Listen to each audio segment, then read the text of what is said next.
Myrtle's Menagerie.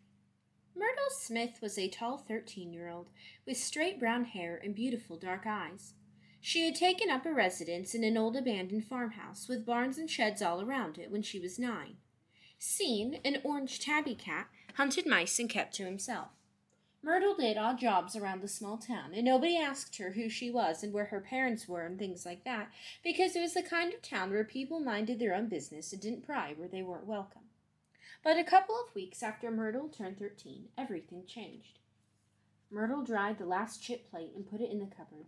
As she folded the damp dish towel, she heard an awful ruckus outside. She ran to the door and yanked it open.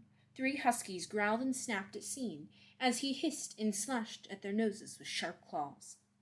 Myrtle bolted down the stairs, cleared the porch in one leap, and thoughtlessly landed between Scene and the dogs. They backed off warily and watched her. Myrtle looked them up and down. One dog was gray and white, one was black and white, and one smaller one was red and white. She thought that perhaps the red one was a female. The black one approached her slowly, then sat down and held out his paw. It was smeared with streaks of dried blood, and an ugly thorn was worked deep into the foot. Myrtle spoke kindly and softly to the dog. Then, hoping he would not bite, she grasped the edge of the thorn and yanked it out. More blood oozed. The black husky gave her a mournful look and waited. Myrtle, sure now that the dog would not bite her, ran to the house to find some rags to clean away the blood. Finding none, she used damp leaves and bandaged the foot with some plants. But the dog needed a name. "You were bred to pull sleds in the snow," Myrtle told the animal. "I'll call you Sludder." The other huskies had been watching from a distance. They now walked up and sniffed Sludder. Then they sniffed Myrtle. "Hi," the girl whispered softly. "Can I name you?" The small red dog trotted up to Myrtle and sat down beside her. "I'll name you Sierra," Myrtle announced after some debate. "And you, Echo," she decided, looking at the gray dog. She fed them and let them stay in the barn until Sludder's paw healed. Then came the day when they needed to leave. "Okay, go now," said Myrtle, knowing well that the dogs would not obey. To her surprise, they whined pleadingly. Then slowly, with drooping ears and dejected posture, Sludder, Echo, and Sierra started to move away. Myrtle knew then that she desperately wanted to keep them. "Wait," she called. "You'll have to hunt for yourselves, but I want you to stay." Immediately, almost as if the dogs could understand her, they zipped back and raced around her, the very picture of joy. Only later, when the barn was a thriving community, did Myrtle puzzle over the fact that the dogs came back when she spoke to them and went away when she told them to. And so Myrtle's barn population grew. While taking a walk by the highway, Myrtle found 2 terriers she named Nina and Lady. A black mixed breed with a coat that curled at the end showed up one day and never left. Her name was Lola. Some purebreds found their way to Myrtle's farm, too. A gentle tricolor collie named Nevada and a golden retriever, Nydia, were found wandering through the woods with no tags. Their owners were never found. Magdalena, a Shetland sheepdog, and Butterfly, a tiny papillon, were abandoned for unknown reasons. A beagle, Salome, a greyhound, Seth, a protective German shepherd, Silas, and 2 hairless dogs, Max and James, all one way or another became part of Myrtle's growing family. 4 goats and 12 sheep, a pig, a rabbit, 4 cows, 16 chickens, and 5 ducks soon ran wild and free. Myrtle, of course, did not have room enough in the barn, but there were goats on the porch and sheep in the sunroom, and dogs on the bottom floor of the house, so everyone crowded in somewhere.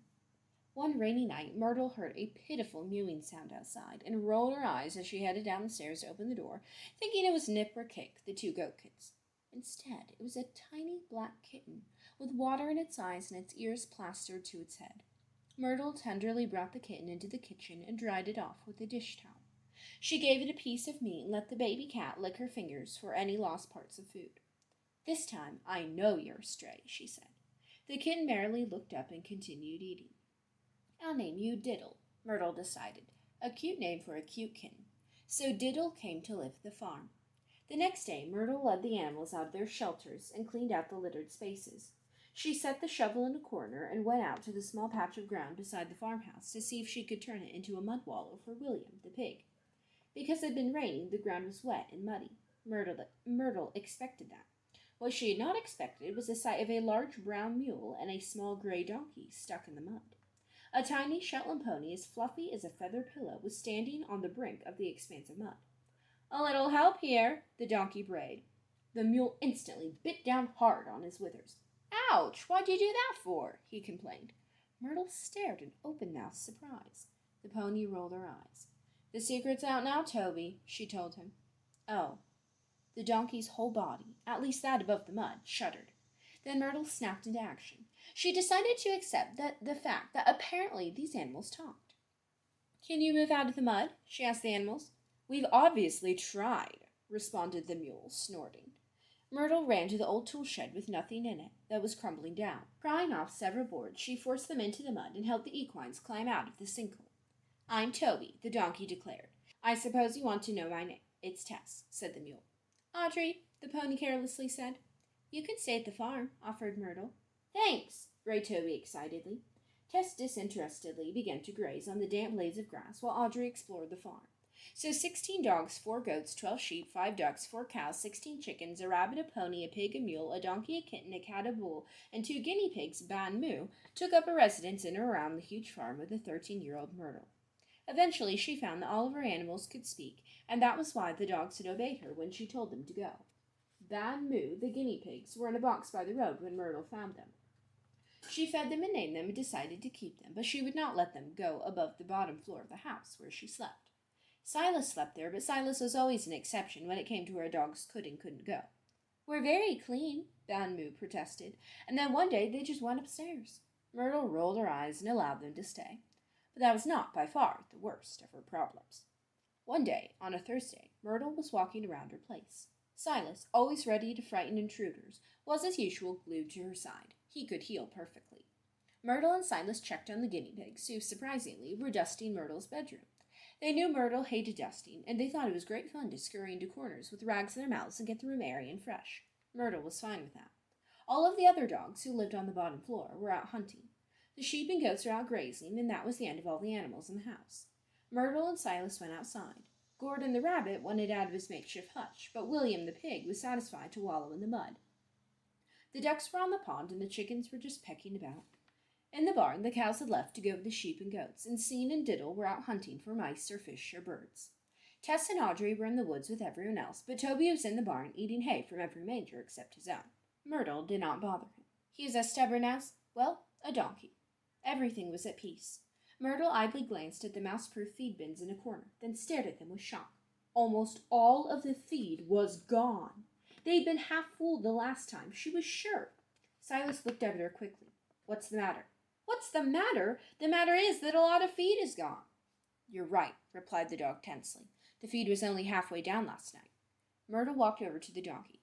"Toby, are you sure you didn't stick your nose in the feed bin when nobody was looking?" Toby's head popped up indignantly from one of the cows, Virginia's hay manger.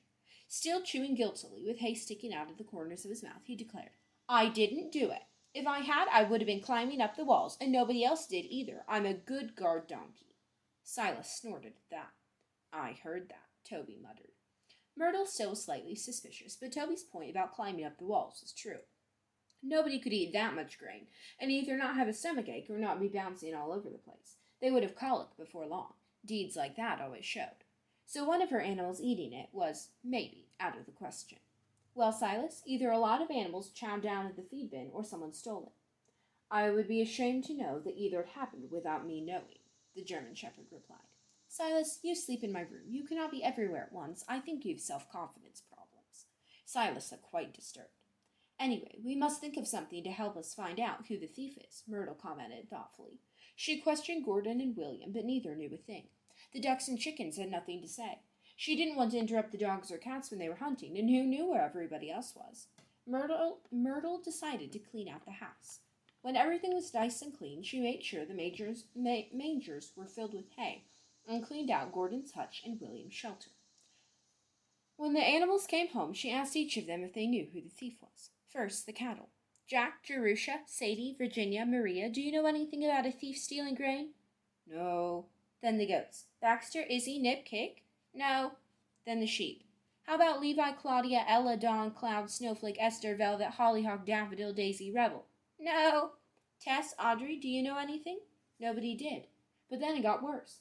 "No longer is it just grain missing, but hay, too," Myrtle exclaimed the next morning. "I am a failure," groaned Silas. His ears drooped. He began to walk away slowly. "Silas, where are you going?" cried Myrtle. "I don't deserve to be your dog any more," Silas sighed. Myrtle threw her arms around him. I found you under a bush in the rain. Nobody asked if you deserve to be my dog. Besides, I'm supposed to have the amazing human brain, and I don't know who the thief is." Silas looked at her mournfully. "I guess you're right." Myrtle put flour on the floor of the grain room, but even when more grain and hay disappeared, no footprints were there. When Myrtle put a string across the doorway so that if you tripped on it, a light would switch on, and accidentally tested it herself, nothing happened. But grain still went missing. Everyone was miserable. One rainy night, Myrtle climbed into bed. Through a crack in a curtain, a light bobbed in the barnyard. Silently lighting a candle, Myrtle woke Silas and padded down the stairs. Blowing out the candle, she flung the door open and sprinted toward the light. Tackling a dark object, she realized it was a girl. The girl screamed. Animals flooded out of the barn as Myrtle noticed the girl anxiously clutching a burlap sack. Myrtle grasped her wrist but let her stand up. "Who are you?" the girl quickly asked. A panicked look crossed her face. "Calm down. I'm Myrtle. And why, may I ask, are you stealing expensive feed from my grain bin?" "I'm Sasha, and I was just, borrowing some for animals in need." "Somehow I doubt you intended to pay me back. Come inside." Myrtle gave Sasha a warm towel and a cup of tea. She told the animals to go back to sleep. "Tell me your story," she instructed. "Well, I was looking for something to eat when I saw this herd of deer," Sasha began. "I was so surprised when I found out that they could talk. It turned out that they were so close to town because some coyotes chased them out of the forest, and they were trying to find a new home. They were hungry, so while looking in the woods for food for them and I found your farm. I was careful to wake no one, leave no trace, and be careful of traps. I wouldn't have carried a light if it hadn't been so rainy and the deer hadn't needed food so badly. At first I just took grain, but the deer needed bulkier food, so I started borrowing hay." Sasha stared down at the table. Myrtle paused and said, "If you would have just told me, I would have fed the whole herd." "And she would, too," added Silas, with a disapproving look at Sasha.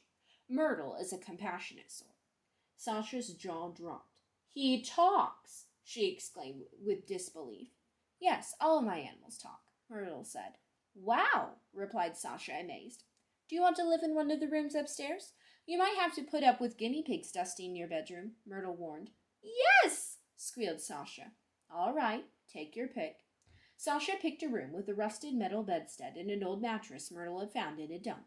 She had cleaned it up and put curtains in the windows of the bedroom. The next day, Sasha met all of the animals and became best friends with Gordon. She told the deer about Myrtle, and they all came. Myrtle gave them food and water and removed their fleas and ticks. She pulled out thorns and washed their sores and cuts and bruises and gave them medicine. Soon animals from all over came to see her.